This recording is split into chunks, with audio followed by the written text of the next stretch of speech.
Depuis toujours, la nature a inspiré les créateurs par ses formes, ses couleurs, ses matières. Et si elle pouvait aussi nous inspirer pour modifier nos process industriels? Cet objet, par exemple, vous ne devriez pas le retrouver dans la nature. Mais pourtant, la nature pourrait bien nous aider à l'obtenir. Comment? Eh bien, en tant qu'ingénieur et designer d'emballage depuis 27 ans dans l'industrie de la plasturgie et de la verrerie, j'ai conçu des bouteilles en plastique pour les plus grandes marques. Des milliers, non, des millions, peut-être même des milliards mis sur le marché mondial. Souvenez-vous, avant, ces bouteilles étaient surtout fabriquées en quelle matière? En verre, bien sûr. Mais dans les années 90, est arrivée une grande période de mutation dans l'industrie avec le passage progressif du verre au plastique. Un changement profond marqué par la recherche de légèreté, de coûts plus bas et de praticité. En 2008, j'ai vu un documentaire qui présentait un 7e continent de plastique, grand comme la France dans le Pacifique, découvert par l'océanographe et navigateur Charles Moore en 1997. Alors j'ai pris conscience que ces bouteilles, fabriquées à partir de pétrole, pouvaient mettre jusqu'à 600 ans avant de disparaître, qu'elles se fragmentent, qu'elles polluent durablement, qu'elles entrent dans l'atmosphère et parfois même jusque dans nos estomacs. J'ai compris alors que, malgré moi, j'avais participé à ce désastre planétaire. Il me fallait trouver des solutions, rechercher des alternatives, explorer. J'ai alors commencé mes recherches sur Internet avec comme mot-clé « matière naturelle ».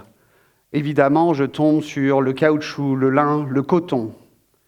Mais, en creusant davantage, je découvre que des laboratoires développent des matériaux à partir du monde végétal, des matières naturelles, biosourcées, biodégradables, issues de ressources renouvelables.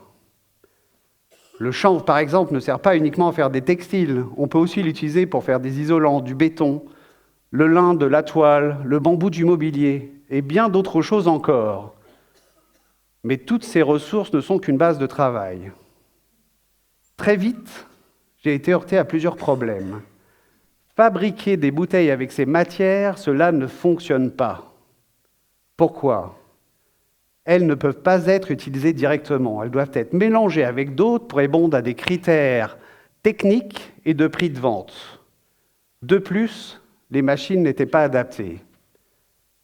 Alors, j'ai décidé d'aller plus loin, de repenser l'ensemble, inventer une nouvelle recette à partir de cette immense bibliothèque de matières mise à disposition, modifier les machines, les processus de fabrication.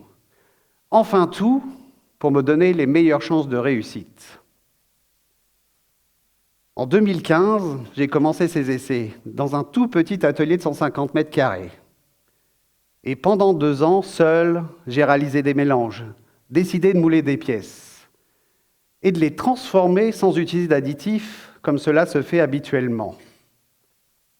Et un soir, elle était là, sous mes yeux. La première bouteille plastique fabriquée avec une matière ne contenant pas une seule goutte de pétrole, qui ne laisse aucune trace de microplastique persistant, qui génère moins de CO2. Alors, j'ai continué à produire, mais avec d'autres ingrédients. De la poudre de roseau, des coquillages, des algues. Tout devenait possible. Grâce à ces premiers produits mis sur le marché en France, des demandes sont arrivées de partout dans le monde. Mais exporter ces bouteilles dans des conteneurs, cela serait absurde de faire parcourir des milliers de kilomètres un produit pensé pour réduire son impact écologique, n'est-ce pas? Alors j'ai eu une autre idée. Et si on ne vendait pas ces bouteilles, mais la capacité à les produire sur place? Nous voilà à l'île Maurice, un territoire magnifique mais fragile. Et les Mauriciens sont très attachés à leurs terres, à leurs plages, à leurs lagons. 2 jeunes Mauriciens me font confiance et partent à l'aventure. À partir de la matière première et de mes machines, nous avons fabriqué des bouteilles biodégradables et compostables sur place. En 5 ans là-bas, près de 10% des bouteilles ont été remplacées par leurs bouteilles. Est-ce une innovation ? Oui, mais c'est surtout une nécessité. Car à l'île Maurice, comme dans beaucoup d'îles, il n'existe aucune filière de recyclage des plastiques localement. Le peu de matières récupérées sont transportées dans des conteneurs jusqu'en Afrique du Sud. Un transport polluant, inutile et coûteux. Et souvent, ces bouteilles se retrouvent dans des décharges à ciel ouvert où des enfants fouillent à main nue pour les récupérer pour tenter de gagner leur vie. Mais à Maurice, parfois, on me dit « Et le verre ?» Mais il n'y a pas d'usine. Les bouteilles sont importées.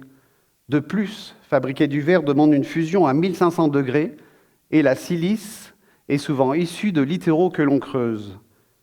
Même le recyclage demande beaucoup d'eau, d'énergie de transport.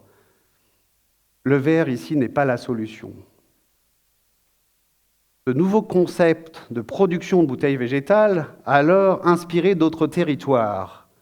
À Tahiti, une nouvelle usine a vu le jour et de nombreux projets sont en cours dans d'autres pays. Ce que j'ai initié, c'est une nouvelle économie circulaire, de la terre à la terre. Des bouteilles qui n'ont pas besoin d'infrastructures complexes de recyclage et qui permet de lutter contre cette pollution de plastique persistant. Alors, si depuis toujours la nature inspire les créateurs avec ses formes, ses couleurs, ses matières, est-ce qu'elle peut aussi modifier nos process industriels ? Cette expérience démontre que oui. Imaginez, demain, vos petits-enfants explorer les océans. Ils ne verront rien que l'océan, parce que ce que la nature nous permet de faire, elle sait aussi le défaire. Merci.